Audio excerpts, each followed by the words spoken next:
Welcome back to StarLadder I-League Season 3 here in Kiev. This is the final, and with me, Thijs. Welcome. For the first time that I'm on the caster then. Officially, right? Like Officially. as an official caster, that's your first time. You were always guest casting in the past while you're playing in the tournament, but this time you're only focusing on deck. How's that?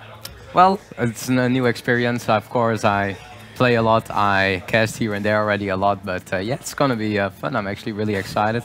Got a great match here also upcoming up with Zalae against StanCifka. So what can go better, right? Yeah, for sure. I heard you needed to buy clothes for this occasion. Sorry? You needed to buy clothes. Yeah, well, it's not my standard outfit that I'm using once I normally cast or stream, but yeah. So a little bit different outfit. Had to do some shopping. Could ask some tips maybe from you even. So later on, yes. Yeah, later definitely. on. No. We can go for shopping later on. You spend a lot of time with StanCifka, right?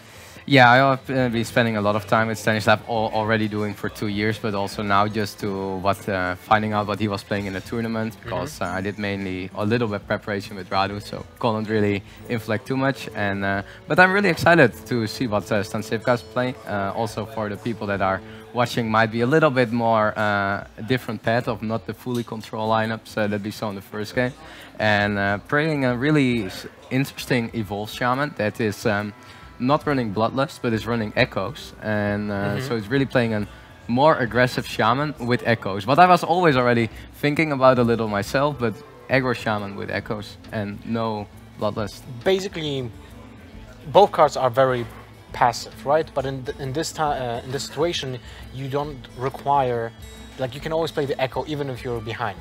While Bloodlust is kind of like getting lower and lower value as much as the game progresses, right? It's especially for the board. Like, it's especially against a more aggressive mid-range matchup, going for that value and not losing the board at any time. I think that's where it's really going to shine. Overall, he's targeting a little bit the Quest Rogue, I think, from Zalae, and both players Druid ban.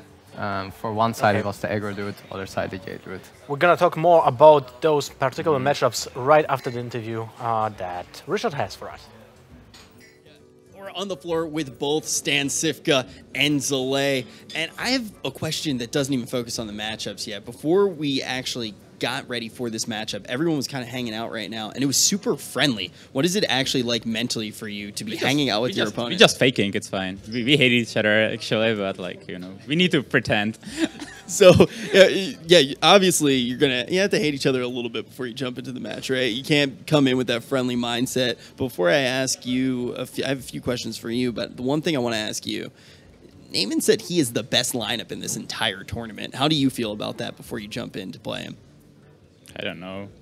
Maybe Naaman doesn't know as well, so we'll see. So you think maybe Naaman doesn't know as well? I know you're scared about the aggro lineups with the list that you did bring, and you've been calling StanCifka like half an aggro player. How do you feel after the ban's actually done? Is he still that half an aggro player? Yeah, the bans didn't really change too much. It didn't go the way I expected, to be honest, the bans. I expected something different out of Stan, so already he's surprising me. But I do think I got the best of Stan as far as like tournament preparation goes. I had a better read on the metagame. He was kind of preparing for aggro. I was preparing for not aggro, and most people didn't bring aggro. Yeah, so you thought Stan was going to bring way more control decks. Yeah, he definitely surprised me. Stan, I thought, of anyone, was not going to be a guy bringing aggressive decks, and he turned out to be like the second most aggressive lineup in the tournament, I'd say. But it sounds like you think you got the upper hand, so you think you're going to be able to take him down pretty quickly here? Maybe. Maybe. Confident words from our pros. Now you guys can go jump in, get ready for the match. Best of luck to the both of you. Gonna throw it back to the casters.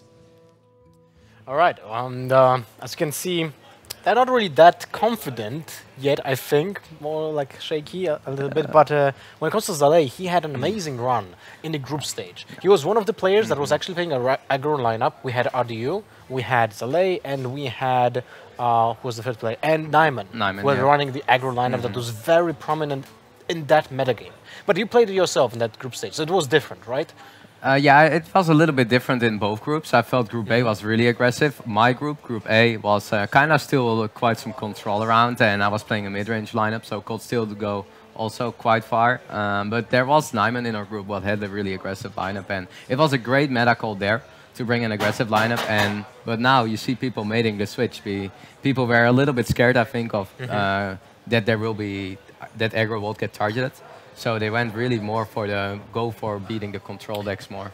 It's interesting when you say that the aggro lineup might get targeted, because it's especially harder to do when we have a best of 7. It is really hard in best of 7, but it's the same way also for control. Like, can you target control well in best of 7? You have also heard players here saying, these two decks I just bring because I think they are just the tier 1s at the moment, and they are just the decks to bring, especially in best of 7. So a little bit different ways around. You see people already writing the stuff down. You can It's a grocery list.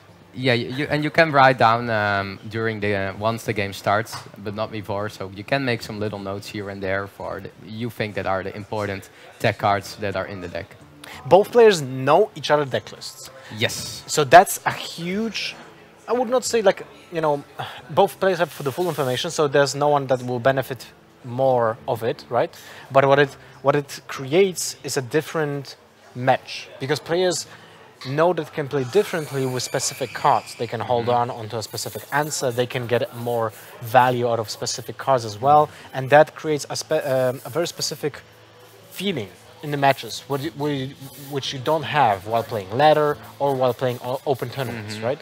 It can also be in your favor, it can be as a disadvantage. Tech cards can hurt, but Zalae, for example, I think he has Harrison in every deck.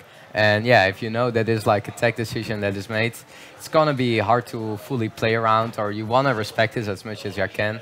And we see here the first matchup, actually the most control deck from StanCifka's lineup, having a more aggressive lineup with Taunt Warrior. He really wanted to go for the Taunt Warrior with it, and Zalae is playing here his Jade Shaman. Yep. And so, as StanCifka, when you know you're facing a Jade Shaman, you probably need to still keep the Fire Plumes hot, right? I think this is a great hand for StanCifka to pull off. Like, against Shaman, and Wargs might help you, but Jades are not that scary. Like, yeah, he can have 1 or 2 minions. Maybe you wanted to kill the Mana Tide, but starting early with your minions, it might actually, for Shaman, being a little difficult to challenge that directly. And yeah, if the Shaman will have the upper hand at the start, maybe your minions just get way less value. Because finishing the quest is not that strong against Shaman with their hero power every time. That's true. That's true. Zalae has a really awful hand. Like, holy moly. Yeah, it's, I mean, against Warrior you can afford to have a little slower hand, but having a Jade Claws or a Mana Tide definitely being a little bit better. Harrison can be fine in the early game, especially if there comes a RX. Definitely think this matchup can be really in the favor of the Shaman, though. It's just the hero power, it just wrecks the quest a little bit, and you're just able to, with the Echo, to get so much value. So, let's see Zalae's deck list. So he has double Jade Chieftains for the late game, and other than that, the Spirit Echoes. Yeah, the Spirit Echoes, Mana Tide Totems are the important cards to get as soon as possible, especially when your opponent has a passive deck like the Taunt Warrior, right? Yeah. So Mana Tide Totems, the Stun Hill defenses are really great as well. If you don't play passively, then you need to play aggressively, and that means you want to have cards exactly like you mentioned, Jade Claws, and just play the Jade Golems as soon as possible, but that's not going to happen when you have this kind of hand. And Cifka's really playing a warrior, Taunt Warrior, really standard more list, just really playing all the mid-range towns often, and it's gonna be a little difficult matchup just in general for him, but with this opener he can get really far. Definitely has some reasonable curve going on now with the Defender, and maybe able to finish the quest really fast before the Jades and the Echoes are hitting the board. Yep. Oh, that's an interesting pickup, because now he can utilize the coin to get into a decent curve. Turn 2, taunt minion, turn 3, taunt minion, turn 4, taunt minion, turn 5, taunt minion. Seems like a decent chain of events that you want to do anyway. Even without having the quest in mind, it's kind of nice to have such an opener that contests the boards also well. Of course, you're also with the Tark Reaper over the Defender, wanting the extra board pressure a little bit more. Well, Zalae, he needs to plan out what he's gonna do on turn 4 already.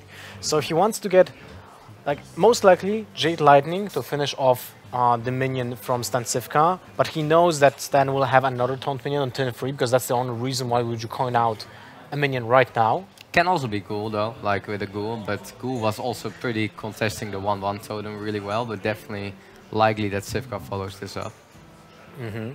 So if he was playing Jade Lightning next turn, maybe there's a reasoning to attack with the 1/1 first, but at the same time, if he has higher chance to roll the Air Power Totem, that's better for the 3-drop that can have more HP.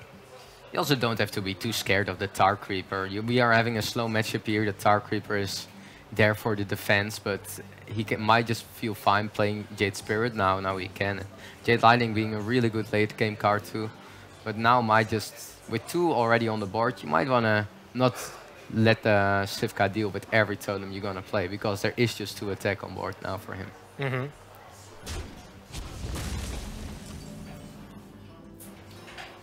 Does this change anything? Not really. So if Zalae chooses to play the Jade Spirit, he advances the turn 5 with another Jade Golem if he plays the Jade Close, but then he can't play Aya on turn 6. That's something that you need to bear in mind when you play Overload cards. What he can do is play the other way around, so Jade Close this turn, Jade Spirit next turn, and then into Aya turn 6 if he wants to be on curve with the Jade Golems. He needs to make the assessment though, is it worth it? I feel that really just going for double 4-drop here might also be super appealing. It's just 2 more expensive cards, Jade Spirit being a little clunky sometimes. It can be just working out. Jade Claw is also not clearing anything directly here. Your totem is gonna get traded away directly, so I definitely would like to see a Jade Lightning or Jade Spirit here, following it up by the other one or the second Jade Lightning. And you can also still have the room for Harrison. Like there might still be a Varex. There was never any chance for StanCifka to hit anything with the Varex, so no reason to play it. Okay, well for StanCifka, not really a lot of options to be honest. Just the taunt minion. But if there is a good option, there you don't need many options. Exactly. It's definitely definitely gets on board here. It's actually looking very promising for StanCifka because he has a way of refilling his hand with the Curator. Yeah. And that's super crucial when his hand is looking kind of bland after those taunts minions being played already. Like 2 Sleepy with the Fishes right now. Obviously they're pretty decent with that 1 whirlwind, but you don't get ahead right now on the board with it, right? Yeah, and that is a little bit the problem for this matchup. That's why I think the matchup is just for the Shaman favorite in general. This game is actually going pretty not too bad for the Warrior, but just the value of the Shaman and not having this ability to come on board that easily, and your also the Ragnarok Zero Power just being not the best against Shaman. What can really help though is the Drake. There will be from the Curator, the Primal Drake dealing 2 damage AoE. Can be really, really strong also. What is very interesting as a matchup is when you want to play the Jade Spirit, how do you want to play the Jade Spirit in this matchup? Do you keep some minions in your hand just to wait to get those copies out? Like an example, the Jade Spirit, right? Do you want to play it out just as soon as possible, or can you have a situation when you just wait for the Spirit Echo to be played after that, right? Yeah, it's a little bit. It's definitely one of the minions that you can think of playing a little bit later. There are a lot of minions that you have that have that ability with things from below, is the Jade Chieftain too. It's definitely that you are looking for copying some of the Jades in this matchup, I would say. But we are not there yet. Like he also really wants to fight for the board where he can and make his IR really strong next turn. Well, that's true. If he wants to play IR on curve, definitely we're gonna play the Jade Spirit or just the Jade Lightning. But the Jade Lightning doesn't really give you an advantage here because you would need to sacrifice it on a Sunhill Defender. That makes no point, right? So it's just better to keep it next turn for a trade with the Tauren. Not a Jade Spirit. All right. Well then. Pretty Jade heavy hands here for Zalae. Definitely can put the pressure on in this series. Yeah, it's a little bit. You would like to trade well with the taunts, but Zalae doesn't really have the ability now to develop the board strong enough by still reacting well in the taunts. So has to make a decision if he wants to develop or react. And I would give more to develop here. Pressure where you can. Now the removals are not going to hit the board likely, with Brawls being way better when Zalae is the only one being on board.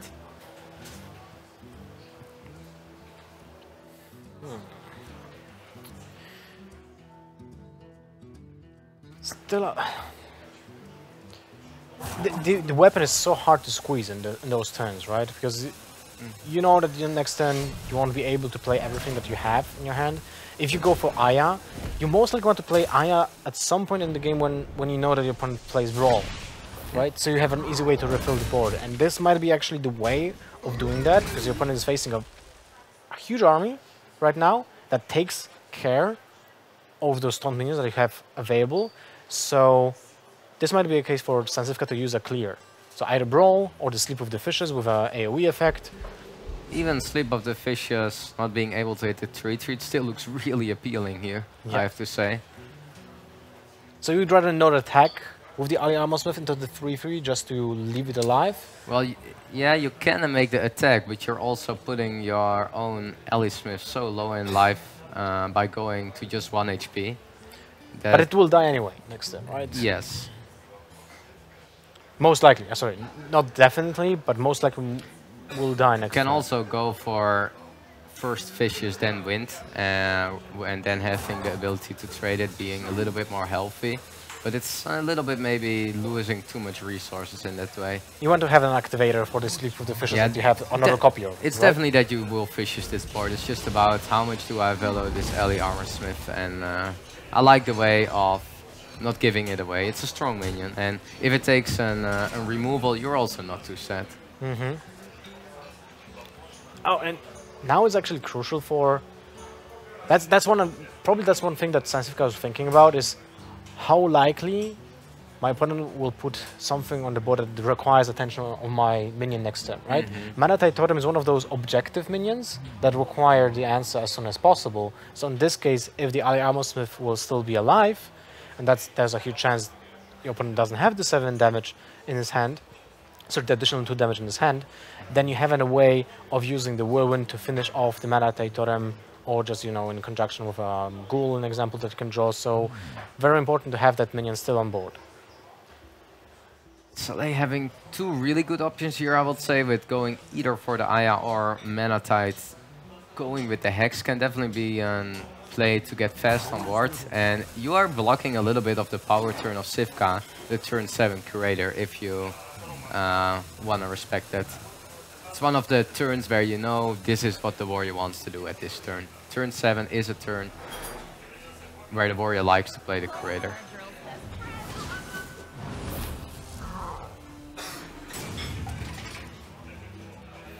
Well, Aya goes down on the board, and that means a lot of value will be generated. But now, StanCifka has an easy way of killing the Aya, but the Aya generates a 6/6. Yeah, it's. I think Cifka is a little committed to Curator here. It's just getting everything together, go for your own game plan, get the Drake. And you get to draw 2 cards that will increase the odds of getting Brawl next turn. So you can go into Fear War Axe. If you get to draw the Brawl, of course, you can kill the Aya with the War Axe and then Brawl, which is important because you need those Brawls as soon as possible, right? In this matchup. Unfortunately for Stan, first of all, if that even happens, Zalae has an easy way of refilling the board. And I think that will be being a big issue for StanCifka, that Zalae has just too many ways to reveal the board. Cifka or Zalae even running a way more greedier version with Harrison, with a lot of just more value, and not gonna make the matchup better for Cifka at all. Definitely. So for Zalae, it's just about how much do you overextend in this matchup, right? To still keep the way of refilling the board. In this case, he might just actually just hero power and maybe play 1 Mana Tide Totem and not commit to anything else, right? Yeah, it's a little bit hard to say, to find the right balance in how much you can overcommit, and you also you have to put pressure on the warrior, otherwise he's gonna generate some armor. But here definitely a turn where there is room. He goes for both Mana Tide Totems. That is huge. Yeah, but also draws 2 cards, so it kind of feels itself around. It can be in the room for Cifka though to win. Now killing both mana tides and just hope that Zalae is getting a little bit in too much removal. Like the deck is running 2 devolves. It's running double hex, double volcano. It's running a lot of spells also that. Devolve as well, right? Yeah, if StanCifka is going to play this game reactively, what I think can be definitely a nice game plan for him. There might be hands where Zalae is just not being able to commit on the board anymore. Zalae, also knowing Tornado and Primordial Drake turn, played pretty well around it with this board, not giving that much value. You saw on Sleep of the Fishes gone, so it's gotta be an. It's not that easy for Cifka to fully remove often.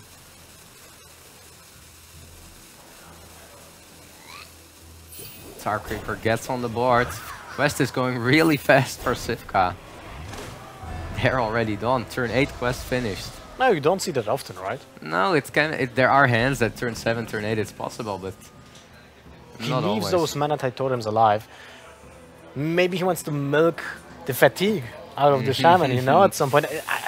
With 2 mana tides on the board is actually pretty easy to do, right? It is actually a possibility, yeah. It's gonna be dangerous, but still, there will be a lot of value. But fatigue, Shaman cannot help not fatiguing. It can still generating a lot of value with echoes, but fatigue can be a big problem, yeah. But that's still far away. We are at turn 8 and 9, so it's gonna be a lot of turns ahead that the mana tide has to draw 2 cards.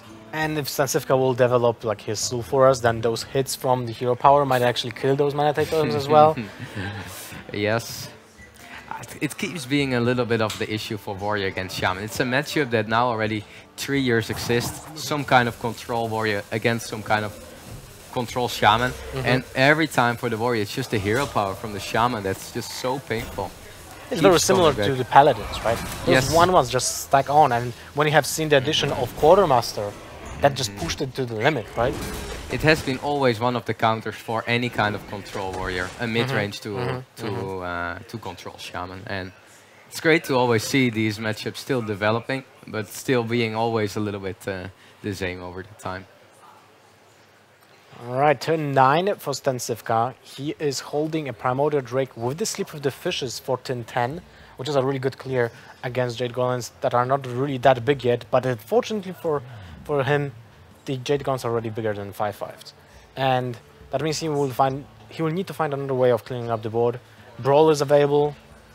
He goes for the Sleep of the Fishes this turn, I guess. Sleep of the Fish still connects quite well here, and is able to go with the weapon here and fire already his first shot off with the hero power. And I mean, Zalae, he's actually having a little life issue. Okay. Oh, not that much, but still, he's getting to 17, which is, when you think about it, to be honest, I think I would prefer the 8 damage to the face. Yeah, because that sets up 2 hero powers instead of 3, because you have a really hard time to deal that 1 damage, right? It is true, but he has a Warx that is able to deal a little bit, and maybe he's one of the problems for the Taunt Warriors, of course. Once you are going for the Ragnarok's hero power, you are not having any life gain anymore. Cifka not really any life gain. He might really now value the 40 HP he has, and slowly hoping it doesn't go too fast down with his life, because there's no way it's going up anymore besides an Armor Smith. Yeah, that's correct. I mean, both Armor Smiths, right? He has Armor Smith and the Arley Armor Smith. Well, Harrison for Zalae. No, we Great didn't see the technician. option. But Well, why? white eyes is not too bad though. That it makes the mill mechanic a little bit more difficult also. I think he's already off that plan though. Yeah, I I also think- like that he's already going away Like, from it, but The mana tide totems dying probably just did that already. might just be directly from the start the right decision. Alright. Well, but it's definitely a thing for Cifka, but he wants to keep continuing, hitting every time with the hero power, dealing 8 damage either in a minion or in the face. And well, Zalae starts to have getting a little more into an awkward hand, still has enough tools to make strong turns at least for 2 or 3 times. But now we also see a lot of the removal being drawn, the double Volcano, the double Maelstrom, still double Devolve, and these can be really draws for Zalae to to not develop the board strong enough anymore against StanCifka's Town Warrior. The only problem is his just life totals. That's the only problem. He has card advantage, right? So if he finds a way of getting out of range of the hero power every single time, he's still not there yet because it's 17, so it's still far away. But the Spirit Echo will be clutch at some point, right? And getting a lot of minions on board, in this case with the Jade Spirit and with the White Eyes even, will benefit him greatly. So far we actually have seen a few matches with the Echo Shaman, and we never seen Spirit Echo being played. And this is another one. Yeah, and just don't see it. One of the things that Zalae that makes Zalae maybe a little happy is the tools that he saw from Cifka being used. I mean, some of the really great tools in this matchup have been used. Double Vicious, Primal Drake that always kills all the totems on the board. They are some really great cards against Shaman. And Cifka is just slowing down.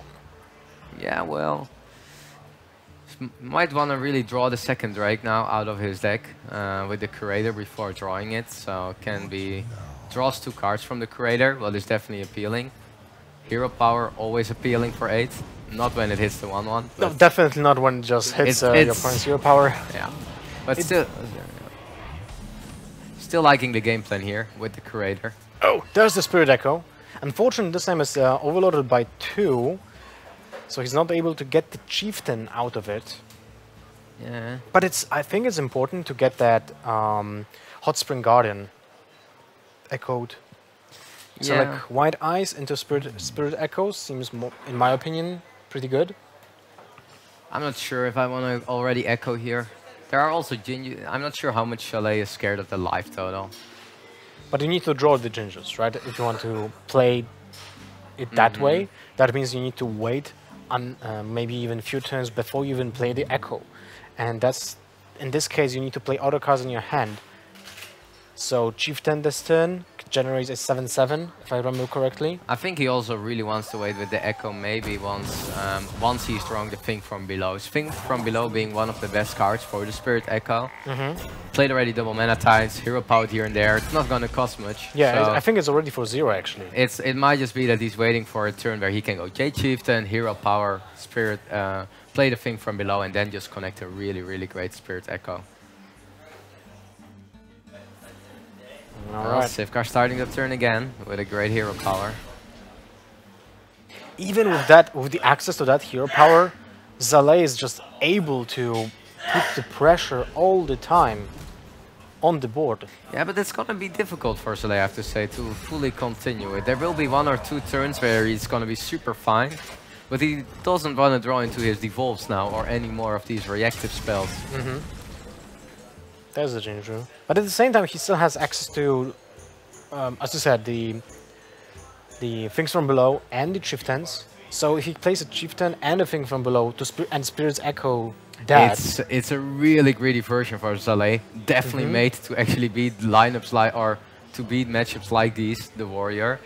But from the start of on, it has been a little problem. He's definitely, for the start, he is a favorite as the Shaman, but how fast Cifka could go this game, how much resources, how much gauge he actually dealt with Cifka in the early game by just trading with minions is kind of insane. Yeah, that is true.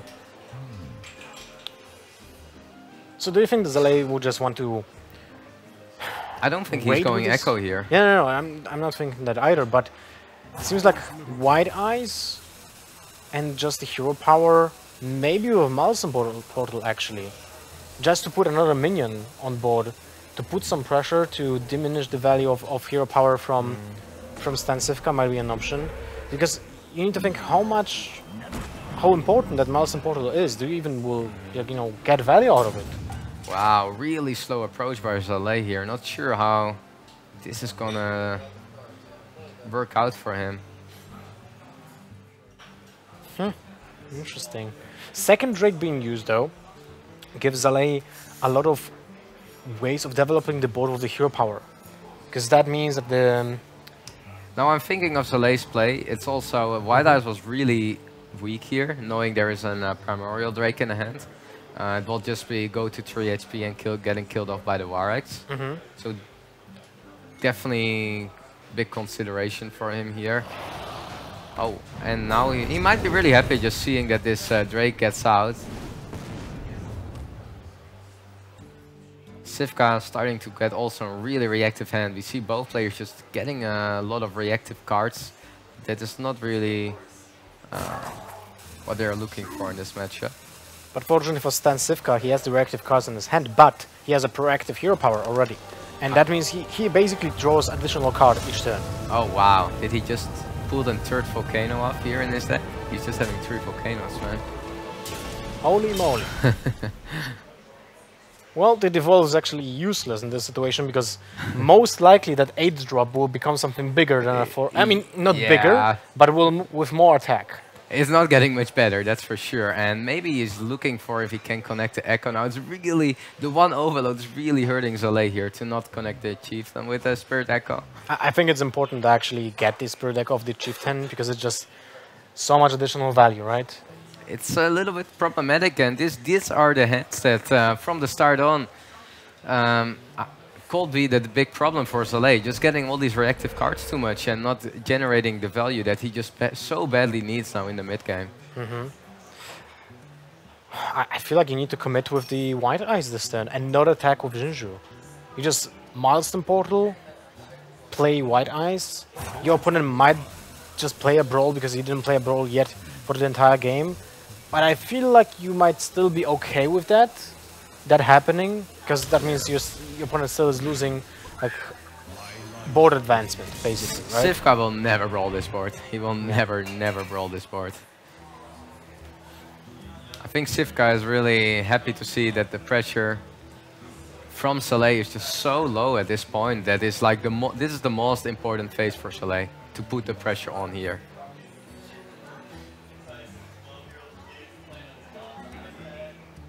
It's a little bit painful for Cifka to connect well on this board. Not many ways he can any time make value trades now with the White Eyes and not having an ability to deal 1 damage to the board. Definitely Zalae will never brawl this board, or definitely Cifka is ever gonna brawl this board. It's just might just shoot here first with the hero power again, see what that chicken will get what's coming to him. Sorry? That chicken will get get that shot 100%. Oh, look at that. Actually gonna brawl it. Wow, surprises me. Maybe scared of a Spirit Echo connecting.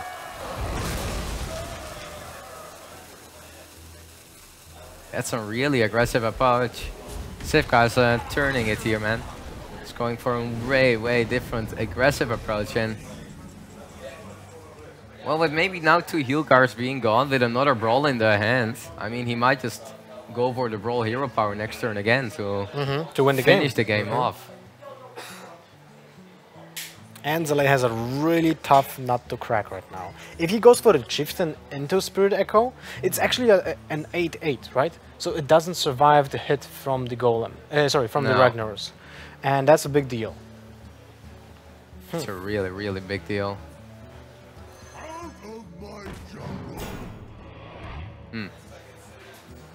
Now we don't see the discovery options. I was like, what the hell? Probably looking for the thing from below here, if he might find it. Oh, getting some heal might be important now. His life total, he can up it again above 8, what is definitely something you want when Ragnaros can shoot for 8. Definitely right, and I think like this is the turn when you need to Spirit Echo as well. Or maybe not. Such a bad Spirit Echo, man. Is it? Like you get the Stonehill Defender, which gets you another card. Yeah. So you can spam the board, and your opponent did use the 1 Brawl after a turn that doesn't really require it for most of the situations, so you know that your opponent has a 2nd Brawl in the hand. Yes. That was like the telegraph right here. So maybe it's important to get more minions just to overwhelm your opponent, right? So StanCifka is having a lethal here, in theory, if the healing totem can survive it, but that's something he will definitely not go for. It's a 33% brawl into a 50% shot, and he's definitely feeling pretty happy about what he is now. I can see that he wants to red here. Maybe he's thinking of there might be a thing from below in the hand that I want to get out and brawl, but losing the 2nd brawl now can maybe be risky. It can definitely be that Zalae is keeping 1 or 2 tools behind. It's a hit. Well, It's not too not bad. bad. It's actually not bad. When you think about it, there's still 2 echoes, so StanCifka would most likely would like to kill something that heals. I think Cifka is really looking for the setup lethal. And the way he's going to set up lethal now is probably Brawl and having ability to hit the face with the Warx. And then with the Ragnar's hero power having 11 damage. Okay, and here we see the last heal card drawn from Zalae. What is the second Jinju? Maybe looking now for ways to Spirit Echo it. This can actually be a reasonable devolve too. Even It's the a 5 drop, so that yeah, it will be coming on. the average should be 4-5, but I think it's actually 4-4 on the 4 drop. So still no easy way of dealing with it, but at least will not generate the armor. And although, to be honest, I don't like it. I don't like the devolve because it can actually put the minion on enough of attack to go through a taunt minion. It's definitely maybe waiting for one more minion. Also, not having the ability to trade it away can be big. And there, finally, the Spirit Echo is finding the value that it was looking for. Yeah, that healing totem, man. Yeah. That healing totem echo, super crucial. Although when you think about it, It can it's be that it's an additional minion to feed to the hero yeah, power, right? against Ragnaros can sometimes just be really good. Yeah. All right, well, this is something that you would not heal. Again, there's no heal for Zalae at all in the deck. It's a really high. It's just likely that StanCifka might also just have lethal now. If one of the minions of him surviving its lethal, in otherwise he has a 50% shot of just getting the lethal directly. Just in taunt not surviving is kind of important, what Cifka is looking for. Hitting the vendor kind of smart. Well, here we go. It's a shot that he really wants to take now. There is more value generated. Whoops. Nope. Okay. Not this time. And this makes a huge difference because Yes. the chieftain being killed allows Zalae to play a 9/9 minion. But still also a big difference for Cifka to still hit here and going down to 7 with knowing there are just no healing cards because the Jinju came on board and didn't get the Spirit Echo. Still, one defender is there that can get him the Hot Spring Guardian. And is there any other taunt that heals? No, there is no other. For Shaman, there is no other taunt that really can heal. And there are no neutral ones with heals anyway. At least I don't think so. Nothing comes to mind. I think Jade Chieftain every time gets played here. It's just way too strong as now having a 9/9 taunt. It's the perfect number. It's gonna be an... Wouldn't you play Healing Totem first to not get it? Yeah, I think he didn't like the healing totem. Okay.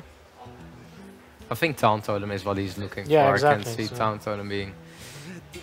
Well, He's looking for... He used to execute. Both. Two CP2 fishes were already and used as he's well. double sleeve drawn, double Drake drawn, like some really key cards. Oh my god. Oh, what a clutch Yeah. Ragnaros. Well, there were some different shots where Cifka had a really good spot to get these good shots going, but now getting this warrior out against the Shaman. Impressive.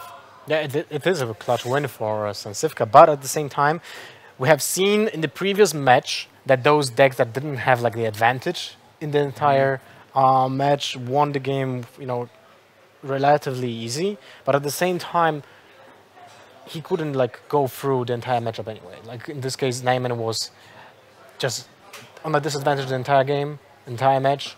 Even when he was, at a game point with 3-2, he just still lost 2 games in the end. So StanCifka's ahead, but I think in the general matchup-wise, I think it's like a little bit on the disadvantage against Zalae. So we'll see how it's gonna go in the next match. But before that, we'll hear and see a short interview with the players. My name is StanCifka. I'm from Czech Republic. I'm 29. I play Hearthstone forever, I would say. I don't know. I won a couple of tournaments, and now I'm here to fight against other good players. Regular, I play only Hearthstone. Especially the last month, like I was kind of bored about the game, but when Journey to Angora came down, it just put me into the game directly, and now I would say I'm playing average 10 hours per day. basically not doing anything else. I love the game at the moment, really. Well, I don't think I get ever tilted during the practice because I just collect the data and like that's part of the game, losing. Like if you cannot handle your loses, you cannot handle your wins and you're never gonna be champion. Sometimes you play a tournament, a lot of money or winning or whatever is online and you got unlucky. That's something you cannot compensate or whatever. Like you're not gonna return to that spot ever again, and then you are obviously sad. But like sometimes you win, sometimes you lose, and you should only focus on level of your play. And if you're playing good Hearthstone, then the victories will come up eventually. I considered quitting Hearthstone the beginning of this year because honestly the game was so bad and many steps by Blizzard are really disappointing for pro players. If the direction is gonna be the same, I think many people will quit and the game will be destroyed, so it's up to Blizzard to choose the direction they want to go. I would like to thank my team Misfits. Like at the moment we have like a very, very professional level of cooperation and I'm quite satisfied how we work in. It really improved me as a player and I would like to thank the organization. It's actually really helped me to be more professional. Sometimes I felt I was in love in the game, but I couldn't put all the puzzles together. But now I feel I worked so efficiently and I'm stronger than I ever was, I feel. What's the reason I'm playing Hearthstone? I like competing and I like playing against the best players in the world. And I think that's the reason to the competition, and obviously the reason why we compete is to make the viewers happy, but I want to make them happy by playing good decks, making right decisions and not just randomly, doing stuff around to make them to be funny or whatever. Like I was always very serious about the game and I like competition, yeah. That's what I love about Hearthstone. StarLadder I-League StarSeries Season 3 finalist, StanCifka. Wow. Fantastic video. It's like kind of like a wrestling video as well at the end, right? Yeah, I feel like Hearthstone has a lot of room to make it entertaining for the viewers. You know? A lot of potential, also hidden potential. Yeah, but it will happen in those invitationals or like smaller tournaments like this one, right? I definitely like what they're doing here, I have to say. If I look at around and if you look at, we are here in a kind of tavern bar idea, and I have to say it's looking great and just fitting Hearthstone so well. Yeah, and we have great food here. Like seriously, I have to say, like the catering, the way the StarLadder organizers are taking care of the players, casters, and everyone here is amazing. So something that I didn't see for a very long time in our scene. Yeah. It's definitely always a pleasure to be here again. It's, even competing, casting, everything is it's great here. So, and looking a little bit, looked also a little bit into the lineups now, and I think Zalae might just have a really big problem because there was one deck that he was actually not too bad against, and that was the Taunt Warrior. Oh, was it? Okay. He's really targeting control, and it was the most control-y deck from Cifka that he has. So I don't think things are getting any better. To say it at least. All right. Well, we're gonna see it because now he's gonna face the Miracle Rogue, something that we don't see that much often anymore, right? No, Miracle Rogue has been around here and there. It gets a little bit played because Quest Rogue is one of the decks that sometimes gets countered or getting banned. But I want to talk a little bit shortly about the Paladin list from Zalae. He has some weird choices, right? Oh, what 3 Paladin cards come the first in your mind? Or like 5 cards? What are Paladin cards you're like, oh, that's a Paladin card? Well, Tyrion, right? Truce of the Champion. That's not in it. Yeah, that's not in it.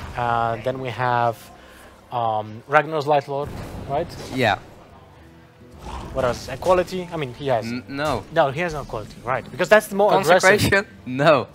Because that's the aggressive Murloc version, right? With the Tide colors. But it's pretty insane to not see a Consecration, not seeing True Silver, and not see equalities in the Paladin. And what is also what is also kind of cool to see. A lot of people are playing the creative version with a dragon. And Zalae is doing that too, but he's not playing the Primordial Drake. Yeah. He's playing Onyxia. Yeah, we have seen it already in the mulligan. And it's actually pretty decent, like a one-card big threat card, right? Because most likely you go wide with this deck. You have Murlocs that require synergy with other Murlocs, or with the Gentle Megazord. So your opponent needs to use AoE to clear those. And after he uses those crucial AoEs, you develop Onyxia in one card, and your opponent is like, okay, well, I have a big problem now. Yeah. It's also interesting that we have seen a warrior that doesn't play Fear War Axe because it wasn't good enough in his deck, and we see paladins that play Rallying Blade because it's just as good as Fear War Axe, but it's just 1 mana cost more expensive. Are you sure still it was like not good enough?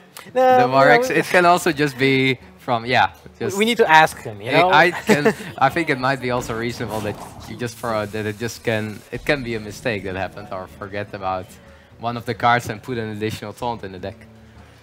True. Oh wow, actually the Rogue doing quite well here in the early game, just on board. And that's definitely a problem for a Paladin that doesn't run Consecration, Pyro, or some of the more removal tools. Fortunately for Zalae, he has the Rallying Blade. It's actually huge difference in the tempo when you're able to coin out a 3-drop on turn 2 and still have a follow-up that is proactive. Which, when you play against Paladins, you often just go like turn 1, a big, a big minion that usually you don't want to play on turn 1 because it dies with your works or something like that. But Paladins don't have a way of interacting with the board. In this case, the Rallying Blade being played 1 turn before True Silver Champion is a big deal. Yeah. Says enough when 3 mana Fire War Axe gets played in other classes, in Hunter, in Paladin. It's just so strong, these early weapon tools to remove the first minions on the board from your opponent. Well, the Avenging Wrath is actually not bad. Definitely can make some good work going. Stonehill Defender really being a great defensive tool for Zalae here, just eating all the 1/1s. It's actually insane that Stonehill Defender is doing so much on the board and drawing a card.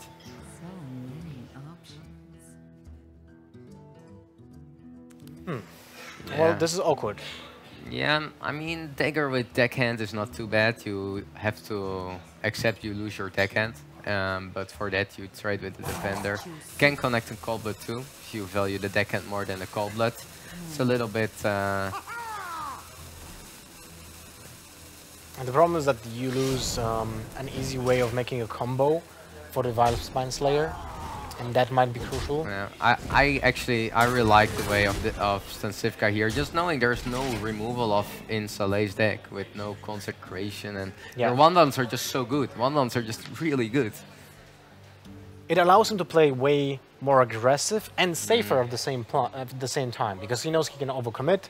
He knows that the Cold Blood will probably have a way of making, an impact already on the board, because you don't have to worry about Pyromancy, you don't have to worry about Consecration, you have to worry about whatever else can happen to your minions, right?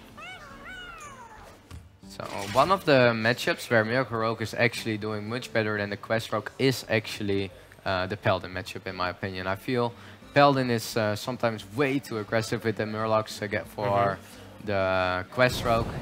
Maybe Aggro Druid one of the matchups too, but these are definitely the matchups to choose for if you are like to go Miracle Rogue over Quest Rogue. We have to talk about the backstab top deck. Like, that was so huge for Stan. Allowed him to maintain board control while gaining tempo. It's insane. Backstab for 0 mana has obviously a drawback. It can damage the damaged minions at all, and this Vile Spine Slayer is horrible turn 5 if you just play it without combo. So having to draw that 0 mana card, even if it doesn't kill anything, allows you to kill the minion with the Vile Spine Slayer was good enough. But in this situation, Stan was allowed to clear the board without losing a single minion and still maintain the board control. So 6 damage is staring at Zalae next turn. That's horrible. Yeah, and things are just not gonna get any better for Zalae with the choices he just made in his deck. Paladin having sometimes already struggled to get back on the board, Murloc Paladin, when it is just not on board, but with no tools like Equality, Consecration, Primal Drake, these 1/1s are just gonna keep hitting, and it's definitely gonna be hard for him to make it any better. And so funny. Like we have seen that in Nyman versus PF game when it's very similar. Like Nyman knew there's no weapon to interact with the early game minions, so he kept Golaka Crawler against the Taunt Warrior, and that Because there was no Warx too, right? That Golaka Crawler attacked for 5 times or even 6. You know, that's huge when you think about the investment that you did, right? Yeah. That's actually kind of insane. Keeping Golaka Crawler against Warrior. Taunt Warrior, that is. Well, this is a little bit awkward for Cifka this turn. Is it? I feel like Avenging Graph is It's okay. It's okay, yeah, it's okay. So, and turn 7, worst thing that happened. Oh my god, look at this decision. This might just be a complete read on what Zalae's deck is. Yeah. It is just a complete read. Because on ladder you're not gonna do this. Yeah, you're never gonna do this on ladder, but when you know that your opponent is running 1 Blessing of Kings, 2 Spikered Steeds, no Consecrations, no True Silver Champion, the only way of interacting with this Is Tarim. is that's the only thing. And that's gonna happen on turn 6. If your opponent doesn't have Tarim there, that was a fantastic play. And even if he does But it, even here, because Yeah. now what is the turn 7 gonna be? and what's the next response to the next auctioneer, right? And now where in some of the matchups the text can be really helpful, it's not really helping in this way where there's no true silver for Zalae, and that's Cifka. It's not that there is no true silver as answer, it's just that the ability for Cifka to play so free this turn, knowing there is no punishment, he can even just play his second auctioneer as an Azure Drake. Yeah, yeah, that's insane, right? And the first one just losing as a 6-mana 4-4. It's kind of insane the play style that Cifka can play. It's definitely great to see from Cifka also taking that approach, knowing exactly what the punishment can be. So there are some upsides and downsides of knowing your opponent's decks, right? It makes it more interesting for the viewers because they will see a very different playstyle, but it's hard to imitate that at home, right? But I like the advantage that Cifka is taking from it, and that is something you have to understand and be a good player for to make the adaptation and do this kind of plays with your gadgets. And All right, well, Eye for an Eye is a fantastic secret in some matchups, and unfortunately this is not the one that you want to see. not against Dagger. Yeah. And Redemption, still decent. Yeah, it's one of the go-to secrets often in board value games. So still, Cifka has a full turn of Auctioneer Yeah. with access to cheap cards like the Wrestle Pedal from the Lasher, sorry. First looking what the secret is here too, not minding that Elder gets back in the hand with a 1 and a 2 HP minion if it is in the getaway Kodo. It's better to bounce back the Peacekeeper instead of the Hydrologist, which gives additional secret out of it, right? In case it's getaway Kodo. Especially on this board where there is just not much for the Elder to hit at all. Yeah. And Zalae is still facing the same problem. He has no way of killing the Auctioneer. Yeah. There's literally no way. Yeah, Kodo could be like some additional too, but already being played too. It's not gonna get much better here for Zalae now. The Auctioneer is still on the board. Seems like Zalae is gonna get into the meat grinder that we have here on the board. Wow, that's a really tough way to be 2-0 behind to already go that far, man. His deck is gonna come here. Yeah. Alright, well, he needs to play the biggest, baddest minion to have a chance of killing the Auctioneer next turn. The problem is, even when the Auctioneer will get killed next turn, it's still got so much value already, it doesn't matter much anymore, right? When you just go off for 2 turns with Auctioneer, you really have everything that you wanted. One thing that might be big though for StanCifka, StanCifka is not playing with Giants. He really made his Rogue to be better against any kind of aggressive deck, any kind of mid-range deck. He really targeted aggro the most with it by still playing a more mid-range lineup, what is fine. So, but not having Giants, not hurting him in this one, can be a thing in different matchups. Alright, well, it seems like StanCifka is taking this game by the horns. Yeah, the Murlocs are great when you're on board, but Murlocs not being so great when you're off board. Yeah, but there's also an interesting thing with the inclusion of so many new cards in the Miracle decks, like Razzle Petal Lasher, right? taking more space, and Vilespine Slayers. You don't see Saps anymore in the deck because you have better ways of maintaining tempo, but they are not spells like the Vilespine Slayer, right? So having like cards like Spike-Rich Steed are actually decent in this matchup after your opponent already played the Vilespine Slayer as an example. It actually is great. Normally, especially, maybe against Dino Size is Yeah, it might be actually a little bit awkward, yes. Because 10 HP gets traded quite well by a Dino Size. Look at and you the see face it of too Zalae. Zalae too, like, damn, I know you don't have sets. Oh my god. Alright, so prep, I feel like... How painful is it, man, when you get... When Dino Size just only gets played against you as a Paladin and never being able to play it with it yourself? Oh, double prep. Interesting. Look at that. The 6... Normally, you would have used the 6-2 to trade, right? Just to play around Consecration. Yeah, it's insane how much freedom Cifka has now, having this information. Like, he doesn't even bother playing prep with a fan, what you will maybe do on ladder. Yep. But now just knowing there is none and that you can go so free is pretty amazing. Alright, so 2-0 for Cifka. Really strong opening for him. He is left... the druids are banned from both sides, so he is left with... He's left with the Mage and the Mage Shaman, right? and the Shaman. And the Mage is a more interesting one. People will say maybe Medivh Mage. I actually see it more as a freeze Mage that he is playing with the inclusion of Medivh. He's playing Doomsayer, he's playing Nova, and he's playing a lot of Draw Acolyte. So it really will say freeze Mage more to me, but playing with the Mana Worm and Medivh. So having a way more proactive Mage deck there with a counter spell too over an Ice Block as the third secret. So really a more, more tempo-based freeze Mage in some way. Interesting to see all those hybrid decks being made, right? Because we have seen that in two classes, in the Mage and the Paladin so far. Yeah, well, for the Mage, I have been doing it a lot myself too, and it's just there's the early game, like the Arcano list that gets on board, the Glyph, two of these insanely great cards that just give that ability. With the inclusion of Mana Worm, you already almost don't need more. It's so good already with these three cards together in every kind of Mage deck. It's nuts how Arcanologist is perceived as a really good card, right? And back in the day, we had Mad Scientist. Well, that was not a bad card either, though. When you think about it, Mad Scientist was mad, like literally mad. That card was overpowered, I would say that. It was just not that as visible because we had cards like Undertaker and Sludge Belcher. Yes.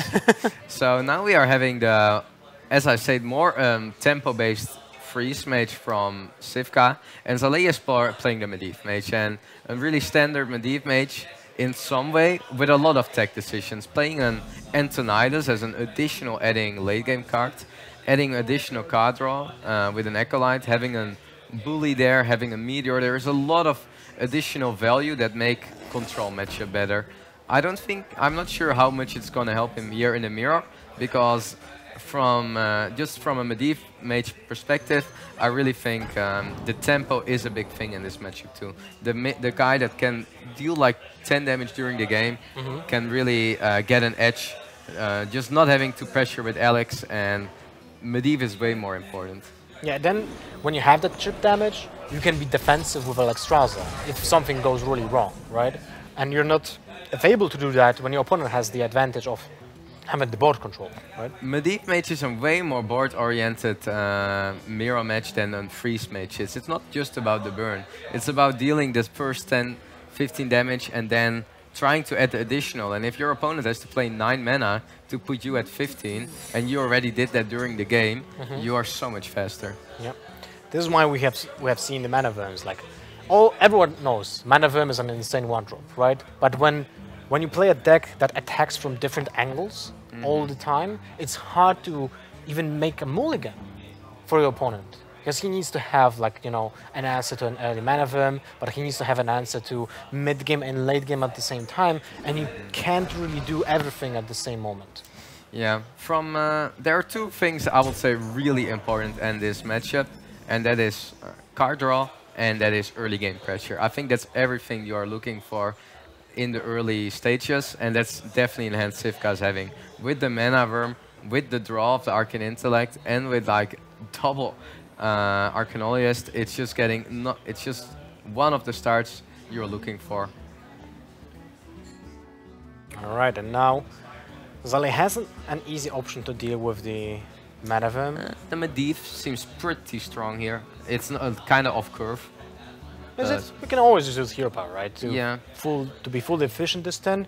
If you want to play it, like the only way I feel like Zalae thinks about this turn, if it's anything else than Medivh's Valet, would be the Acolyte of Pain. But then why would you play Acolyte of Pain this turn when you know that the opponent can still get chip damage in, or just trade with the Mana Worm into the Acolyte of Pain, and you don't have a good way of dealing 2 damage to it? Yeah. Wow, Fireball! That's a big resource. You see how much Zalae is evaluating his life. He doesn't want to go to 15 or anything close to that. So but big resource. Big resource, and the reason why is it played instead of the Valet is just to play turn 5 Acolyte Valet the same turn. Yeah, and I can definitely see that plan. It's going to be difficult for Zalae to deal the additional damage at some point, though, with losing one of his stronger burn spells. But I just think Zalae is not thinking of that yet. Like, there is so much problem already on the board that it has to get care of first. And I guess really hoping for hitting a strong Medivh can help. Yeah, I mean that's the thing that you talked about. The early game from the Arcanologist and the Mana Worm is something that puts a lot of pressure on Zalae and makes it awkward to progress in the game when he needs to still to deal with the questions that StanCifka is asking him, while struggling with board control and card advantage at the same time. So very important for StanCifka to maintain that pressure all the time. And probably Stan will also keep the coin as much as possible, as long as possible, because he plays Antonidas in his deck. So he can be also very conscious about how much damage he can use to the minions of his opponent, because he has an easy way of refilling the threats. Yeah. Might also be a reason for Zalae, because he knows StanCifka is playing also with a lot of more freezes, playing with the Doomsayer, that there are just going to be times where Cifka is going to have a little bit more harder turn to really continue with the pressure. So taking the Mana Worm away there already helps, for example, now maybe a little bit here. Not drawing from the Acolyte is definitely something he would like to not accept. But do you really want to polymorph the Doomsayer for that is a big question, when you know there are turns with Alex and Medivh coming. And Antonidas, right? So there's a lot of stuff that can happen that requires the polymorph to be played. Those are not really great. Not for a Mage Mirror, indeed. Missiles, Arcane Missiles, definitely the one that can be is alright here, but it's not the one you are looking for. But it's still the best option, right? Yeah, but it's sometimes so hard to deal the right damage in the right minions. There are a lot of 3 HP minions though, so it can work out well. Alright, so Stan did play the Doomsayer last turn to have a upper hand when it comes to board development, right? But at the same time he was lacking that. So unless he would top deck a minion, do you think he would go just for the coin portal? I was thinking not for StanCifka's perspective. It's really aggressive with the hand he has here. I'm not sure if I would like the ping here. I wouldn't mind playing a secret, Acolyte secret. Alright. But going for, he wants to guarantee the draw. It's a little I wouldn't mind seeing a secret there either. The thing with the Medivh with Freeze Mage is you have so much mana in your deck that you draw so much, you have so much mana that you can play with, and you want to play it as efficient as you can, but drawing is one of the most important abilities. So you would like to kill that Acolyte of Pain as soon as possible, right?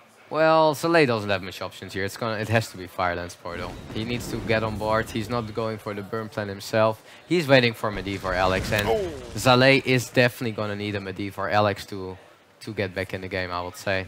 That 5-drop is not really a great. That one is a Get. little better. A little bit. It's like a 4-drop basically. Ooh, that's a card you definitely are not gonna play here. You know what might be there. It's not gonna do much on the board either. It's just gonna get traded away often by Cifka. And the potential of Harrison hitting the Medivh is a little bit bigger than a 5-4 body, I would say. Yep. Yeah, now this is a turn that hurts you the most in the mirror matches, and this is a turn that really is gonna put Zalae in and maybe was already a little unfavorable, but this one turn isn't gonna make it better. He has to react with one of his burn spells.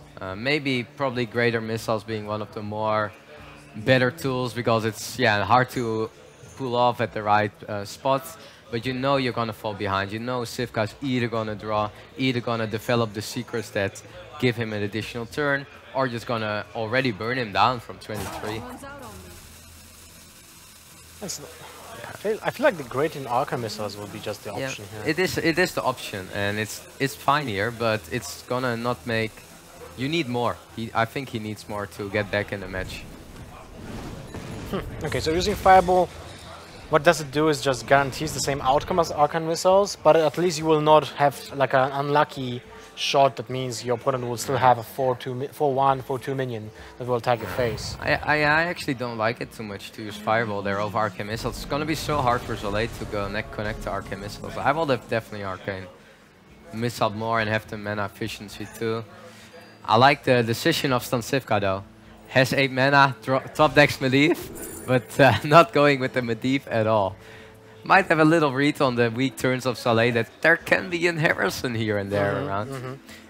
Well, when you think about it, even if you play the Medivh and your opponent answers with a Hearthstone, is it that so terrible? You have a portal for that Harrison Jones, and your opponent won't have an answer unless it's a polymorph for the 7/7, right? Normally it can. There are times where it's not too bad. Here I will say it is horrible for Cifka not having, like, he's in such a great spot. He's winning this. He's having everything he needs to win this game, and Medivh is one of the directions he can go to lose the game now. Okay. So Stan now to 9. Yeah. I just wanna continue the pressure now from Cifka. So Medivh's attack with the 1 damage weapon? No, well, that's 1 damage, but I would love to just see a Fire Lance Portal in the face and go with like the Glyph or something. Just continue with the burn, like he's having the burn. What is he waiting for? Oh my god! Ooh, you can consider Frostbolt here now too. Because you put him at 7 and you have the Fireball ping to get him at perfectly range. Well, you don't want to use the Glyph, because you might overextend your hand and just burn a card from your deck, right? No, it's having now 8 cards in the hand, so it will be alright. Going to 9. So it will not be a fatigue game or fatiguing a card. Well, unless that card that he gets from the Glyph would be for 0 mana that he would like to play this turn, right? That's true, that's true. So that was my thinking. Like, if it's, you know, Arcane Missile as an example, right? You would like to play it this turn as well. Yeah. But anyway, that Lyra requires attention, needs to get killed right now. Yeah, Zalae is having so many issues. He's having board issues, he's having life issues, he's having card draw issues that he now a little solved, but way too late. It's just, once you have to fireball mana rooms, once you have to fireball everything on the board, you know you are not doing the thing you want to do as the Medivh mage, being on board there. Yeah, I agree, but to be honest, I kinda didn't like the fireball on Manavern. He had the Medivh's Valet the turn, right? That was so weird. It was better tempo-wise, because then he doesn't waste a turn 5, like an example, for just fireballing. But at the same time, it was a huge resource in that Manavern, so not sure about it. It has all come a little together where, like, it's not that one turn was really losing it, but just multiple turns that were a little questionable maybe, but also just so suboptimal with doing fireballs and mana rooms, if that is already a consideration. Okay, so actually not going here for the... That actually surprises me. Why Cifka is not going for the proccing the ice block here. Oh my god, what a good 2-drop. I don't think I like this too much. Not having the ice block being pinged here. Your Alex is played. You have so much burn. You have the And you can just set up a very safe scenario for yourself, right? yeah. You have like the fireball frostbolt ping, and with that you're still having double fireball left. I mean, he can now win it. He can now do it by part pressure. It's definitely a way. Yeah, it's definitely still gonna be strong enough by winning it also on the board here, and having still 3 fireballs in hand. But a freeze might make it a little more difficult now if the Medivh is getting frozen. What to do? What to do?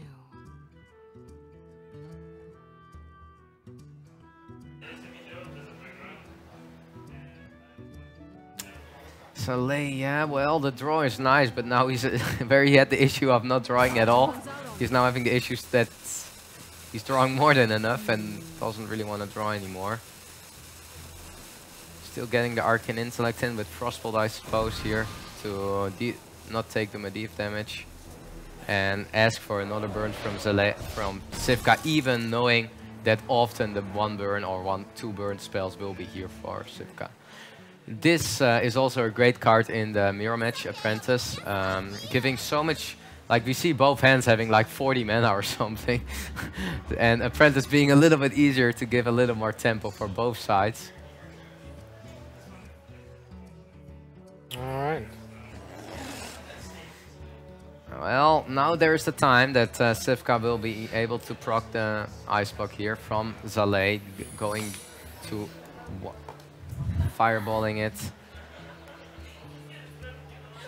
Yes, having some great tools, even able to get the Novus Engineer attack in and develop the Ice Block, making everything perfect, knowing this is an Ice Block too, with Zalae not playing an Ice Barrier, if I'm correct, so can even just play an Ice Block just because you have 2 mana. Yep. Can maybe ping them Harrison, but I just like maybe to set up the Ice Block here. You should set it up like last turn anyway, right? So doesn't really change much with the ping here. Oh, okay. Interesting. Stan has always a very interesting thought process, right? When it comes to the decision. Cifka's really playing for the board. Really heavily just contesting the board and doing it from that side. Well, Zalae, it's kind of insane for Zalae that he's still not having any kind of way to get back here. I mean, there is no Alex, there is the second Ice Block, what he has to rely on now. And with the 5 mana Flame Strike, I mean, now drawing the Alex can actually help a lot.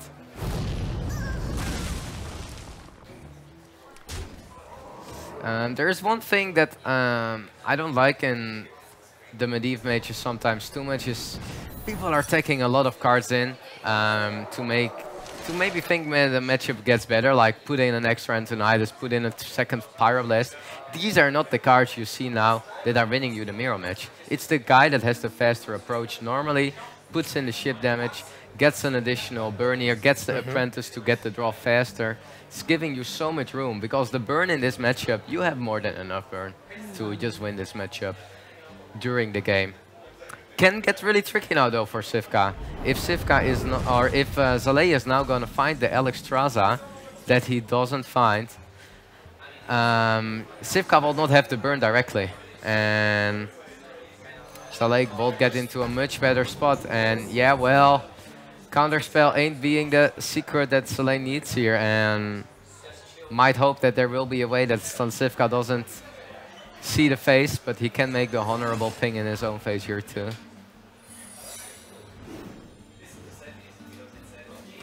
Well, to be honest, this entire matchup was really tough for Zalae from the beginning. Like from just the beginning when he saw the Man of into 2 Arcanologists.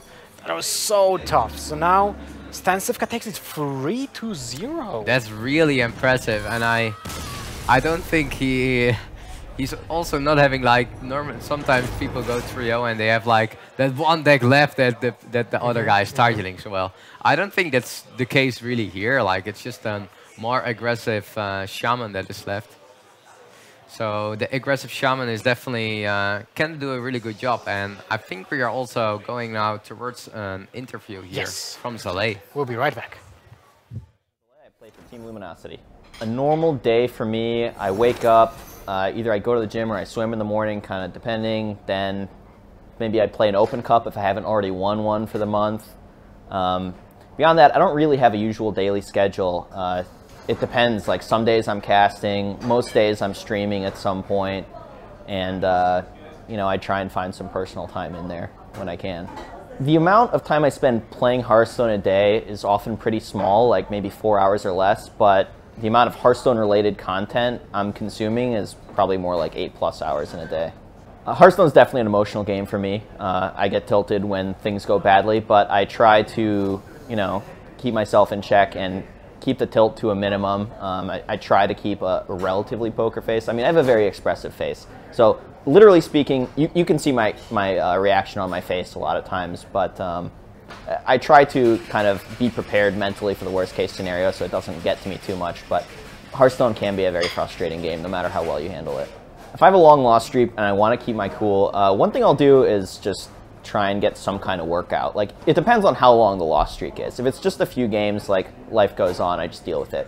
Another tactic that works for me sometimes is just getting angry, not like at my opponent, but at the idea of myself making mistakes kind of thing. Just get super frustrated and try and channel that frustration into focusing on the game as much as possible and being like constantly analyzing what's going to happen next and what should I be doing.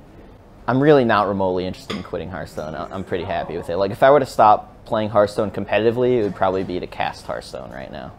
I've had a number of mentors. I think the most notable ones were from age like 10 to 18. I was a tournament chess player, and so I had some chess coaches, and they were really influential in my development, not just as a competitor, but also as a person.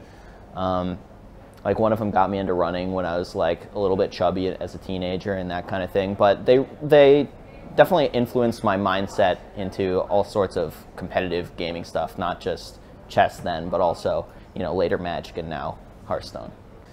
What's the point of Hearthstone? Well, for me, Hearthstone is a job, first of all, to be honest, and it's a job that I enjoy. I don't enjoy the traveling aspect, but I like the competitive aspect, and I like that it gives me something to think about. It's interesting. That's really what I'm looking for in a game and in a job. Something interesting that keeps me engaged, something to think about. And Hearthstone does that wonderfully, and it meets my financial needs, so I love Hearthstone. StarLadder I-League StarSeries Season 3 finalist, Zalae! Damn. Pew, pew, pew, pew. He was shooting to us, you know? It's nice to hear those like unusual questions towards the players, right? What is the point of Hearthstone and so on. It's really interesting to see, like, what is their point of view? For many players, they always say, oh, you know, I like competition and stuff like that. But Zalae actually said, that's my job. That's like, that's something that he wanted from his life, I guess, right? It's definitely a combination too. Like, if you can do something you enjoy, some part of your job, and have a lot of people also helping with that. And oh my God, do you see the standing board?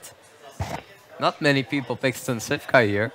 Radu and Snowkiss did, but more on Zalae, and the pros are maybe going a little bit on the short end in this one. How does this work? Because I still don't know. There is like all the people that are in the tournament, they can also guess who is going to win their series. And there is a little prize in between, a more fun. It's more like a fun side tournament, and with a little prize around. But we saw that two of them voted for StanCifka. And, well, he's actually having a 3-0 lead at the moment, so definitely a strong position here for Cifka, with also the Shaman left. And the Shaman, I'm definitely really excited about, too. It's, have seen some great cards. Have you ever seen a Direwolf Elfine Shaman? Direwolf Elfine Shaman, not for a very long time. No, it's, I mean, you have Flame Totem, so people are not getting into the mind of Direwolf that often. But, you know, I remember when we played DreamHack There was DreamHack Bucharest in 2015, I think, and I played against StanCifka. Okay. And he was always having a card that was really off in every single deck. Like an example in Druid, he was playing Iron Beak Owls. He had Keeper of the Groves and Iron Beak Owl. Well, you're getting silenced then, I would say. So yeah, what is Cifka is more playing here the Devolve Shaman, where also having a little bit more additional early tools with the double Direwolf Alpha in the deck, and also running an X. And here we are back for Zalae on the Shaman. So I have seen many players now in Standard playing the Evolve Shaman. What is your personal take on that deck? What do you think it's like? I think people are slowly discovering that Shaman is just really hard to also counter, and it's doing really well against more aggressive decks. It has a great, with the Jade Claws, Maelstroms, you just get such a good matchup against the aggro Druid. You're having kind of fine against Pirate Warrior, and also the Mage is a really good. A Mage is one of the more stronger matchups. Most of the mages are not running freezes anymore. Yeah. So your Bloodlust at some point is just going to connect for 9 or 12 at least. And even StanCifka going for a little bit different direction for a tournament deck where he doesn't run Bloodlust. That's the kind of reason why it showed up so much lately on ladder, with Mage and Aggro Druid being the top 2 decks. Okay, interesting. I mean, we have seen so many archetypes of Shaman in generally in Hearthstone. It's quite insane how versatile the class is, right? Yeah, they have been getting also quite some strong cards the last 2 years, I have to say. And still some are around, but the Jade Claws, Think From Below are just some really, really strong cards here. The whole Jade package is, for Shaman, Jade Lightning and Jade Claws are just 2 really strong cards. They are just really strong, even without a super strong Jade mechanic. Now you can see also how important it is just to kill a Manatite Totem, right? It's just so crucial. Like, it requires attention the same turn, and when you think about it, it's one of those cards that gives you value back the same turn. Yes. So when you kill it, you actually don't lose anything because you already are ahead. It's just tempo play. Yeah, and it basically often goes 1 for 2 in that way. Trading 1 for 1, but you get an additional card. Yeah. Ooh, that's a pretty amazing draw, I would say, here for Zalae. Picking up that AoE that looks pretty good on this board and definitely needed here. I mean, you know there are Spirit Echoes, and it's kind of what StanCifka relies on. But is it so important to Spirit Echo that board? No, not directly. Not directly. Well, he didn't hit the air power totem, so it is worse. But he nails it, man. He nails it with the flame. Well, we'll probably just get traded away still, but yeah, the Spirit Echo is a little bit different direction for StanCifka in his version, because for him it's just a refill. He's playing a more aggressive Shaman with the refill of with Evolve and Spirit Echo. What is a great combination too is go Evolve into Spirit Echo. You just don't know what you're gonna get there. Yeah, that's true. Oh, man, like those Spirit Echo can be so crazy when you think about it. You can get multiple combinations of like air power totems, right? To just nail a Maelstrom portal or something like that. It's really rough sometimes. What is one big counter though to some kind of Evolve Spirit Echo play, or to Spirit Echo in general, is Devolve. Yeah, it's just to whatever Spirit Echo will hit, it will be for Zalae a reason to just keep the Devolve in hand.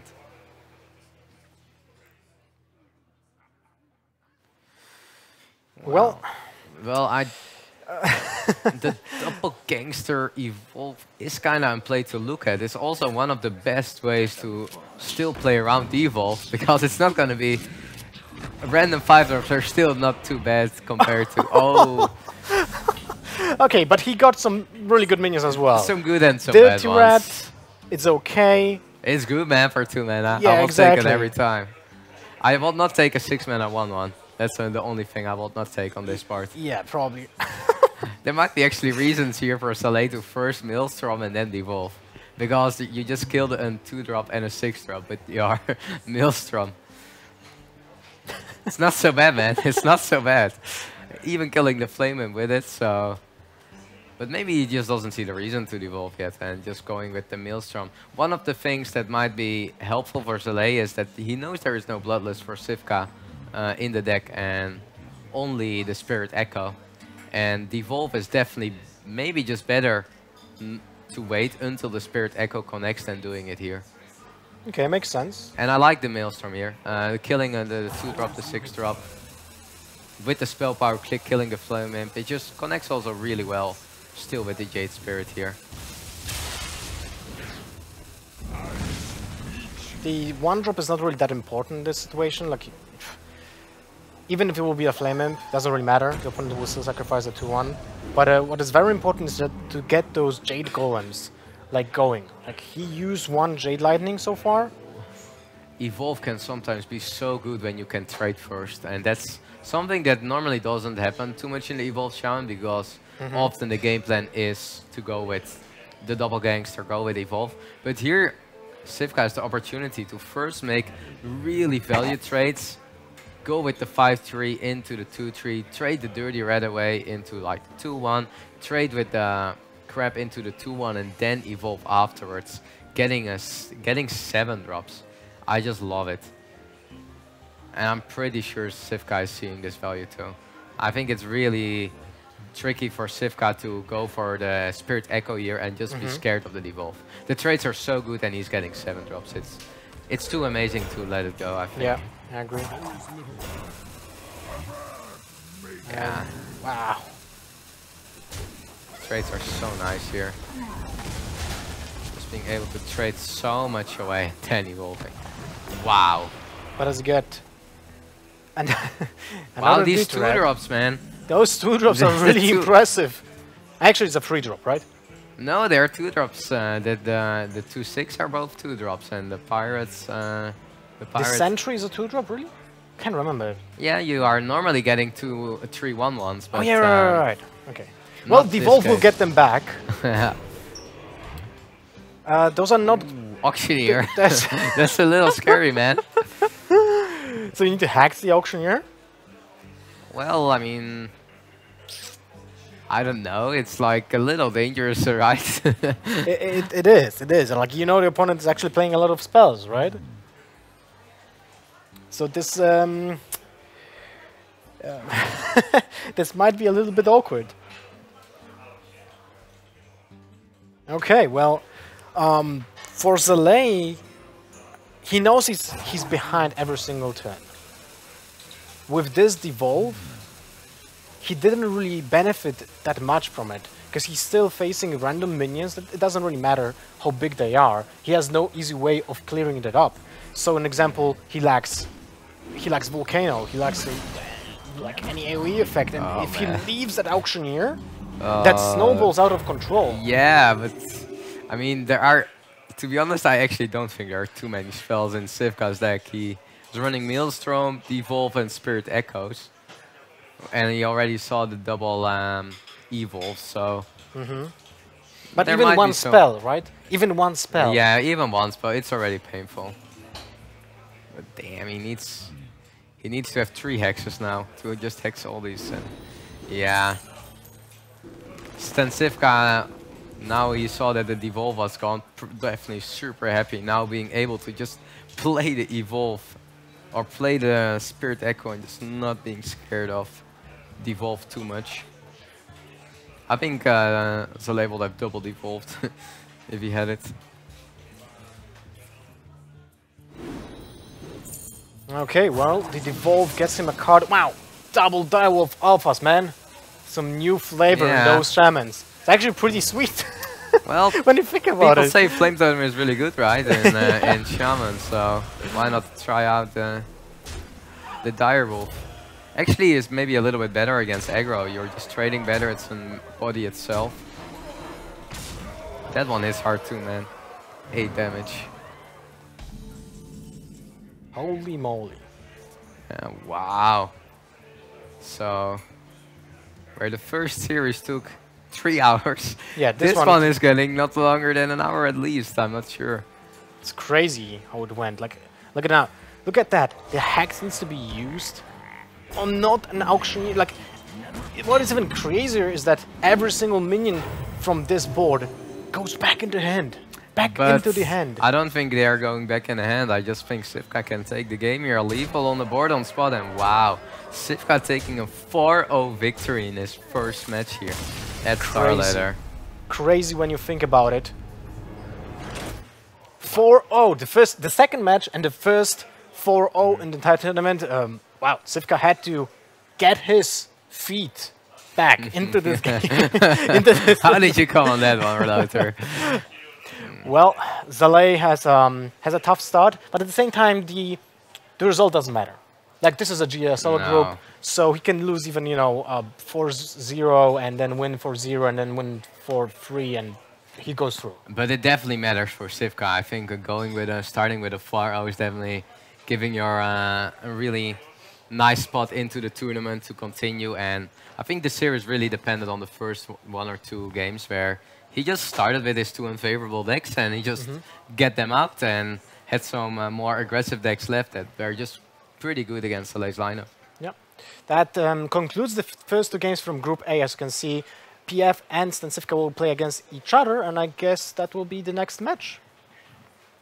It will be the next match, and it's going to be interesting to see how Zalae is going, or how it will continue here for Zalae, but also for StanCifka that has a little bit more the aggressive lineup, and we saw definitely a great year lineup, and definitely excited to see how he can continue in the group.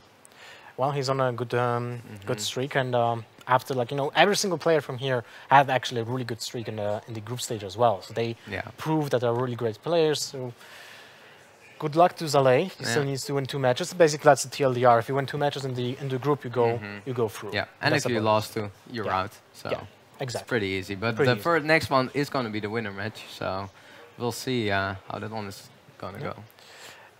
And now we go to a short break before we will see the next match. Thank you very much, and stay in tune.